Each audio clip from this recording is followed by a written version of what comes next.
კულტურული მემკვიდრეობის აგენტოს წლის შემაჯამებელი ღონისძიება ჩატარდა ქარვასლაში. არამატერიალური კულტურული მემკვიდრეობის პოპულარიზაციის სფეროში მნიშვნელოვანი მიღწევად ქვეყნის ღვინის დაყენების უძველესი ქართული ტრადიციული მეთოდისათვის იუნესკოს მსოფლიო მემკვიდრეობის სტატუსის მინიჭება დასახელდა.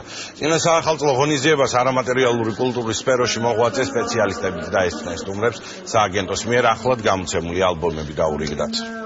შემდეგ დავუბრუნდით ხოლმე კულტურული მემკვიდრეობის 10-ოდე ძეგლს მიენიჭას, რომ ძეგლის სტატუსი, ანუ ადათ, ჩვეულებას, ცეკვას, სიმღერას, დედაენას, ლაღიდის წყალს მიენიჭა არამატერიალური ძეგლის სტატუსი. ამ მხრივ ძალიან დიდი სამუშაო ჩატარდა. შეგვემატა მეორე ნომინაცია იუნესკოს წარმომადგენლობით ნუსხაში, ანუ კაცობრიობას შეემატა კიდევ ერთი ნომინაცია ქართული ხევრის ღვინის დაყენების ტრადიციის სახით. 2013 იყო ძალიან მნიშვნელოვანი ჩვენთვის, რადგანაც ერთ-ერთი ძალიან მნიშვნელოვანი ნომინაცია საქართველოსგან წარდგენილი შევიდა იუნესკოს რეპრეზენტატიულ ნუსხაში, რაც ვფიქრობ არის ძალიან დიდი მოვლენა ჩვენ სფეროში, რამდენადაც ბოლო წლების განმავლობაში უკვე დიდი ხანია ასეთი დიდი მიღწევა საერთაშორისო მასშტაბით არ ჰქონია.